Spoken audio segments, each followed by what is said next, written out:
When a 10-year-old boy walked into a motorcycle club's garage, he didn't ask to sit on a bike. He didn't ask for candy. Instead, he asked a question that stopped everyone cold. "Can I borrow a helmet for my mom?" What he said next revealed a truth no one expected, and set off a chain reaction that would change his entire world. The Red Valley Guardians MC had just rolled back into their clubhouse after a long Saturday ride through the canyon. Dust still clung to their boots, and the smell of gasoline and leather hung thick in the air. Rooster was wiping down his Road King when he noticed the kid standing by the garage entrance. The boy couldn't have been more than 10. Skinny arms, sunburned shoulders poking out of a faded tank top 2 sizes too big. His flip-flops were held together with duct tape, and his hair looked like it had been cut with Kit Connor's scissors. But it was his eyes that caught Rooster's attention, tired in a way that didn't belong on a kid's face. "Hey there, bud," Rooster called out, setting down his rag. "You lost." The boy shook his head. "No, sir. I came to ask you something." A few of the other guardians drifted over, curious. Dolores leaned against a workbench, arms crossed. Slider killed the engine on his Softail. The kid had their attention now. "What's on your mind?" Rooster asked, crouching down to meet the boy at eye level. "Can I borrow a helmet?" the boy asked. His voice was steady, matter-of-fact. "For my mom." Rooster blinked. Behind him, someone chuckled. "Kid wants his mom to ride with us," Miller joked. But the boy didn't smile. "No, sir. Because she drives with her eyes closed sometimes." Nobody was laughing anymore. Rooster's expression shifted. "What do you mean, drives with her eyes closed?" "She works real late," the boy explained, as casually as if he were talking about the weather. "At the diner until midnight, then she cleans offices until 5. She doesn't sleep much. When we drive to the laundromat on Sundays, I try to keep her awake. I talk real loud or I poke her arm. But sometimes she just drifts. She misses stop signs. Last week she went through a red light and didn't even notice." The garage had gone completely silent. Even the radio in the corner seemed to quiet. Dolores stepped forward, her tough exterior cracking just slightly. "What's your name, sweetheart?" "Tyler." "Tyler, where's your dad?" "Don't have one. Just me and Mom." Rooster exchanged a look with Dolores. They both knew what this meant. This wasn't a joke.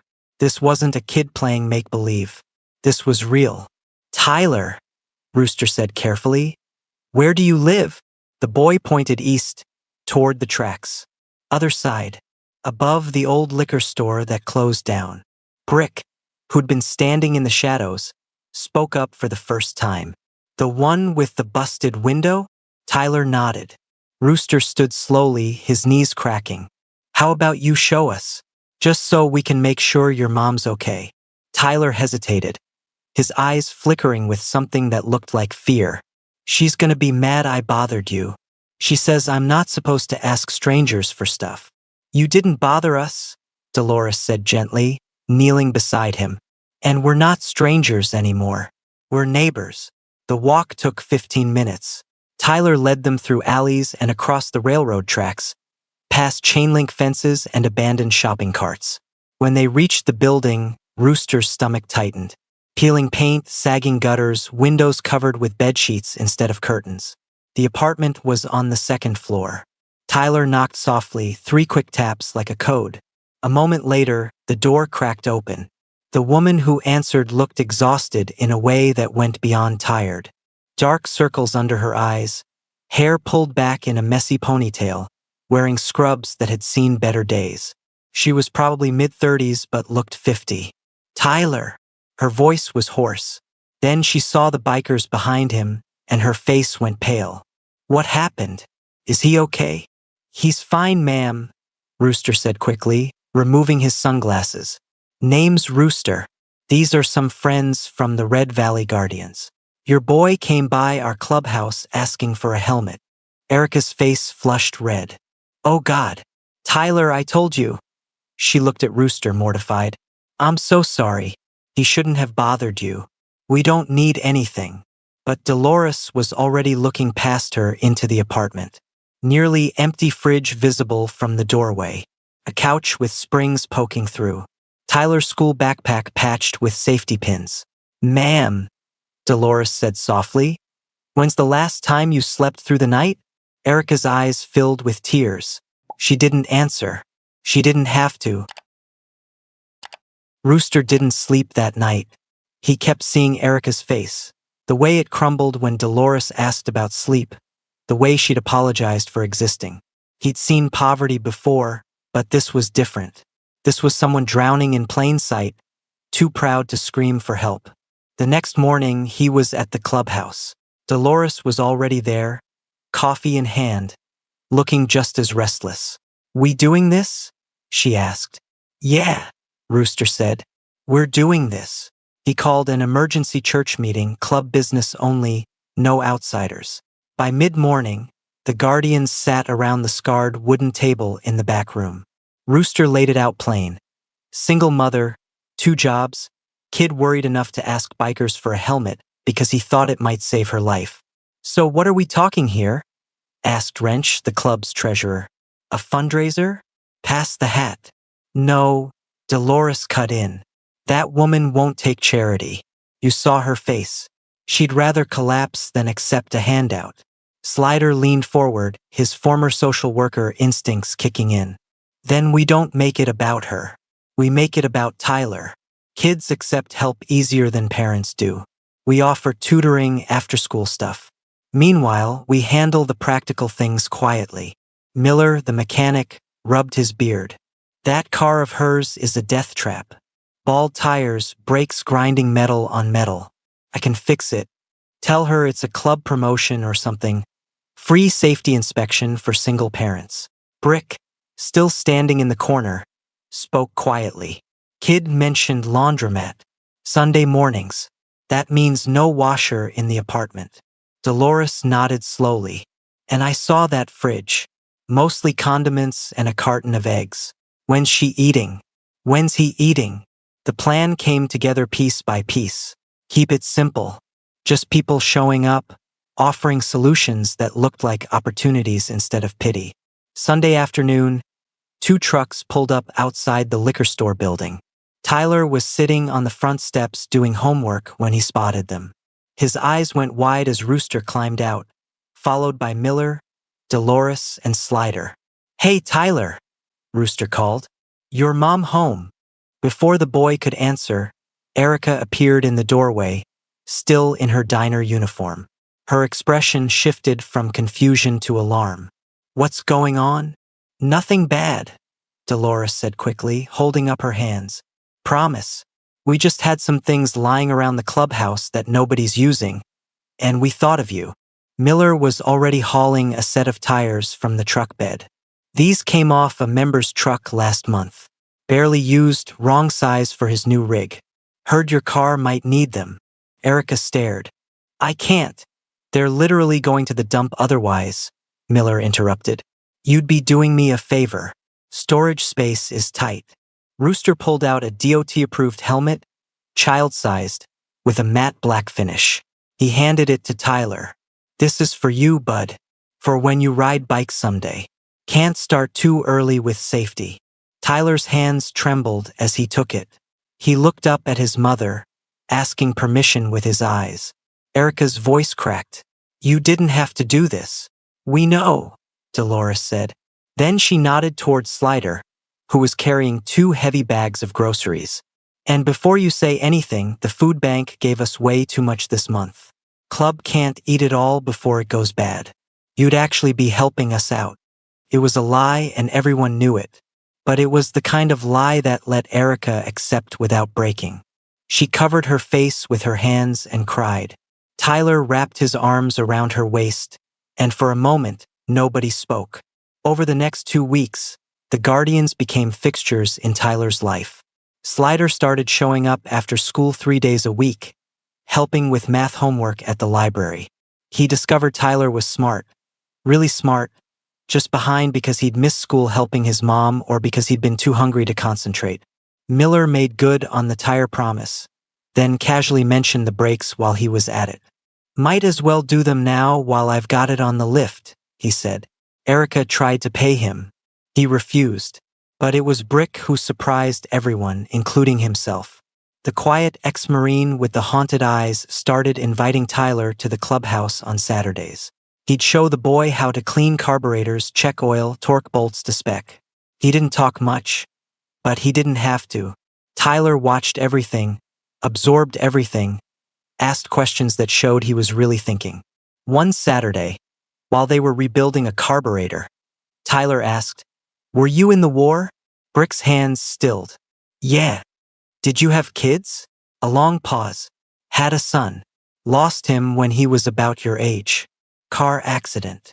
Tyler looked up at him. "I'm sorry." Brick nodded, then went back to work. But something had shifted. After 8 long years, he finally sensed that loss didn't have to be the end of the story. Meanwhile, Dolores had been working another angle. She'd helped Erica update her resume and found a posting for an administrative position at a medical supply company. Better pay, daytime hours, benefits. Erica was terrified of the interview, convinced she'd blow it. "You won't," Dolores told her firmly, "because you're going to walk in there and tell them the truth. You're the hardest worker they'll ever meet." 3 days later, Erica got the call. She'd gotten the job. She started in 2 weeks. The changes started small, almost invisible. Tyler began showing up to school with a lunch packed in an actual lunchbox instead of a wrinkled paper bag. His clothes, while still worn, were cleaner. He smiled more. His teacher, Mrs. Connors, noticed immediately. She'd taught long enough to recognize the signs of a struggling family, and she'd watched Tyler fade over the past year. Grades slipping, attention wandering. That hollow look kids get when they're carrying adult problems. But something had shifted. During parent-teacher conferences, she mentioned it to Erica. "Whatever you're doing, it's working," Mrs. Connors said. "He's more focused, happier." Erica's eyes filled with tears. "I'm not doing it alone anymore." That's when Mrs. Connors learned about the Guardians. About Slider's tutoring sessions, about Brick teaching Tyler mechanics, about Dolores helping Erica find stable work. She was quiet for a moment, then pulled out her calendar. "I live near the medical supply company where you'll be working," she said. "Tuesday and Thursday your shifts start before school, right? I can pick Tyler up. It's on my way." Erica tried to protest, but Mrs. Connors waved her off. "I have 2 boys in college. My mornings are too quiet now anyway. Word travels fast in small neighborhoods. So does kindness when people are watching." Mr. Kowalski, the elderly man who ran the corner store, had watched the Guardians coming and going from the apartment above the liquor store. At first, he'd been suspicious. Bikers usually meant trouble in this neighborhood. But then he saw them carrying groceries, saw the boy laughing again after months of silence, saw the mother walking with her shoulders a little straighter. One afternoon, when Erica came in to buy milk and bread, he stopped her at the register. "Day-old stuff goes in that basket by the door," he said gruffly, pointing. "Half price. You'd be doing me a favor. Otherwise it's waste." Erica knew it wasn't day-old. The bread was still warm, but she nodded, understanding the game. "Thank you, Mr. Kowalski." He grunted and went back to his newspaper, but she caught the hint of a smile. Not everyone approved. Linda Morrison, who lived 2 doors down from Erica, started spreading whispers at the community center. "Motorcycle gang hanging around that building," she told anyone who'd listen. "You know what those people are like. Probably dealing drugs, using that poor woman as a front." The rumors found their way back to Dolores through the grapevine. She showed up at Linda's door the next evening, alone, wearing jeans and a plain shirt instead of her leather vest. "Mrs. Morrison? I'm Dolores. I believe you have some concerns about the Red Valley Guardians." Linda's eyes narrowed. "You're one of them." "I am. I'm also a registered nurse who volunteers at St. Mary's. I understand why you're worried. This neighborhood has seen rough times. You're protecting your community. I respect that." Linda hadn't expected respect. She'd expected confrontation. It disarmed her. Dolores continued, "We're not here to cause trouble. We're here because a 10-year-old boy asked for help in the only way he knew how. His mother is working herself into an early grave trying to survive. We're just neighbors helping neighbors. Nothing more, nothing less." Linda was quiet for a long moment. Then, "The boy, Tyler. He's a good kid. Used to help me carry groceries before his mother got so busy. He still would if you asked him." Something softened in Linda's expression. "Maybe I will." The next Sunday, Linda showed up at Erica's door with a container of her famous pierogi. "For the boy," she said simply. Then she left before Erica could thank her. But acceptance wasn't coming from everyone. Erica herself was struggling more than she let on.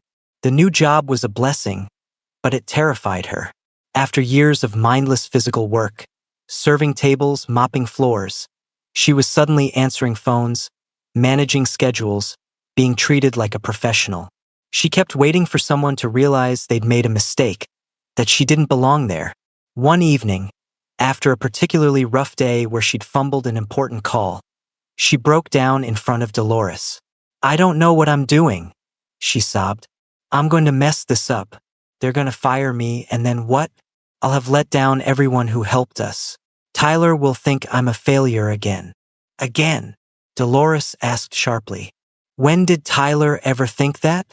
He asked strangers for a helmet because I couldn't keep us safe." "What kind of mother?" "The kind who works 2 jobs and still makes sure her kid gets to school. The kind who spent her last dollar on his medicine instead of her own needs. The kind who raised a boy brave enough and smart enough to ask for help when he needed it." Dolores gripped Erica's shoulders. "You want to know a secret? Years ago, I was you. Living in my car, working 3 part-time jobs, convinced I was worthless. The club found me passed out in a parking lot from exhaustion. They gave me a job at the clubhouse, helped me get my nursing degree. I tried to refuse just like you did. Know what Rooster told me?" Erica shook her head. "He said, you can accept help now, or you can accept it later when things get worse. Either way, we're not going anywhere." So I accepted. And look at me now. She smiled. "Your turn to let people care about you." Erica wiped her eyes. "I don't know how to do that." "You're already doing it." 3 weeks after Erica started, disaster struck. Her car, despite Miller's repairs, finally gave up on the highway during an evening drive home with Tyler. The engine seized, smoke pouring from under the hood. They coasted to the shoulder as semis screamed past, shaking the tiny vehicle. Tyler's face went pale. Erica's hands trembled on the wheel. They sat in the deafening silence after the engine died, both realizing how close to the edge they still were. Erica pulled out her phone. She had 3 numbers she could call now: Dolores, Rooster, or Slider. She chose Rooster. He answered on the first ring. "We're coming," he said before she could even explain. "Stay in the car. Lock the doors. We'll be there."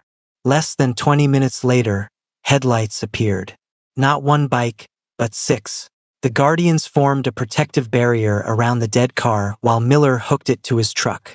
Brick rode Tyler back on his bike while Dolores drove Erica in her car. That night, sitting in the clubhouse while Miller assessed the damage, the engine was gone. Erica finally understood something. She wasn't accepting charity. She was accepting family. And family didn't let you fall. The car sat in Miller's garage, beyond saving. Too expensive to revive, worthless to sell for parts. Erica stared at it through the window of the clubhouse, doing math in her head that wouldn't work no matter how many times she recalculated. New job, better pay, but still weeks away from affording even a down payment on another vehicle. Slider found her there at dawn. He'd been awake all night, making calls, pulling strings through his old social work network. "I talked to your boss," he said quietly. Erica's head snapped toward him, panic flooding her face. "You told him about the car? He's going to think I'm unreliable. He thinks you're the best hire they've made in years," Slider interrupted. "And he's letting you work from home 3 days a week until you sort out transportation." I also called Metro Transit. There's a bus route that stops 2 blocks from your apartment and drops off right at the medical supply building. Takes 40 minutes, but it works. Erica's voice came out strangled. Why are you all doing this? Slider leaned against the doorframe. Because Tyler asked for a helmet. And because when I was 12, I watched my mom work herself sick trying to keep us fed. Nobody helped her. She died too young, heart attack in a parking lot. I became a social worker because I couldn't save her, but I figured I could save someone else's kid from watching their parent disappear. He met her eyes. Tyler's not going to watch you disappear. Not on our watch. The transition wasn't seamless. Bus schedules were unforgiving, and Tyler had to wake up earlier to make it work with Mrs. Connors's pickup times. Erica's new boss, a man named Richard who'd built his business from nothing, noticed her stress during their first video call from home. "You're doing fine," he told her when she apologized for her cluttered background. "Better than fine, actually. You solved that scheduling conflict yesterday in 10 minutes that would have taken my last assistant 10 days. You've got instincts for this work." Erica didn't believe him at first. As the weeks passed, she found herself navigating spreadsheets and supplier calls with growing confidence and coordinated deliveries across 3 states. Something shifted. She started to see herself the way Richard and the Guardians saw her. Not as someone broken, but as someone resilient beyond measure. Saturday morning at the clubhouse had become Tyler's favorite time. Brick had cleared a workspace just for him. A small bench with tools sized for younger hands, a rolling stool, a pegboard where Tyler had organized wrenches by size. Today, Brick pulled out a battered red toolbox and set it on the workbench between them. "This was my son's," he said, his voice rough. "Danny. He wanted to be a mechanic like his old man. Never got the chance." Tyler's hands hovered over the toolbox, afraid to touch something so sacred. "It's been sitting in my closet since he died," Brick continued.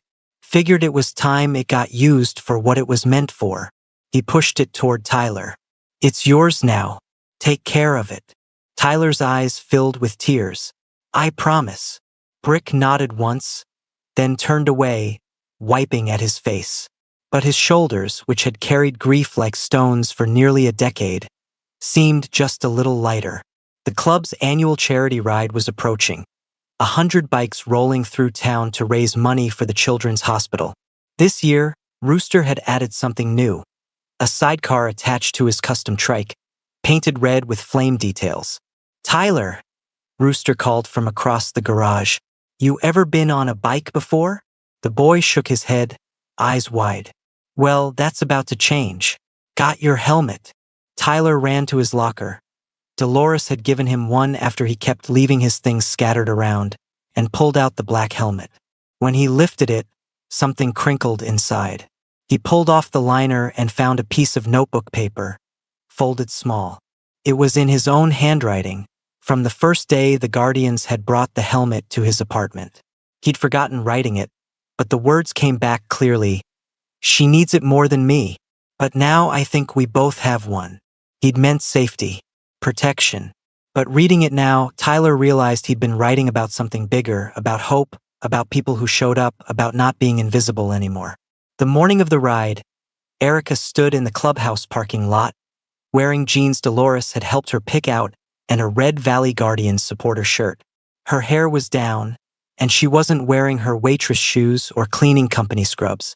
She looked like herself, whoever that was becoming. Tyler climbed into the sidecar, helmet secure, grinning so wide his face hurt. Brick had helped him wire LED lights around the sidecar's edge the night before. Slider had made sure the safety harness was DOT approved and properly fitted. Dolores had packed snacks like he was going on a cross-country trip instead of a 2-hour loop. As the engines roared to life, a thunderous chorus that shook the pavement, Tyler looked up at his mother. She was crying, but smiling bigger than he'd ever seen. The ride rolled out, and Tyler hooped as wind hit his face. People lined the streets, waving and cheering. At a stoplight, a little girl pointed at the sidecar and jumped up and down with excitement. Tyler waved back, feeling like a superhero. But it was the moment after the ride, when the bikes returned to the clubhouse, that changed everything. Rooster gathered the club and several community members who'd shown up to support the cause. Tyler asked us a question 2 months ago, Rooster said, his gravelly voice carrying across the lot. Simple question from a kid who didn't know where else to turn. It got us thinking, how many other families are out there, slipping through the cracks, too proud or too scared to ask for help? Dolores stepped forward, holding a banner that read, Red Valley Safety Net Fund. Starting today, the Guardians are launching a community fund, she announced, for families who need tires, groceries, tutoring, job placement, whatever keeps them safe and moving forward. No applications, no paperwork that makes people feel like they're begging. Just neighbors helping neighbors. The crowd erupted in applause. Erica stood frozen, overwhelmed by the realization that her struggle, her son's brave question, had sparked something larger than survival. It had sparked change. Tyler held up his helmet, the note still tucked inside. He understood now what the Guardians had known all along. Sometimes asking for help isn't weakness. Sometimes it's the bravest thing you can do. And sometimes, when the right people are listening, one small question can change the entire road ahead. Brick put his hand on Tyler's shoulder, firm, steady, the way a father would. Tyler leaned into it, and in a way he hadn't since Danny died, Brick felt complete. The engines cooled, the sun set, and a family that had been falling apart was now held together by leather, chrome, and hearts bigger than any highway they'd ever traveled. Sometimes the bravest thing we can do is ask for help, and sometimes the most powerful thing we can do is answer. What would you have done if Tyler walked up to you? Share your thoughts below. And if this story moved you, don't forget to like, share, and subscribe to embrace the journey for more stories that remind us why compassion matters. See you in our next video.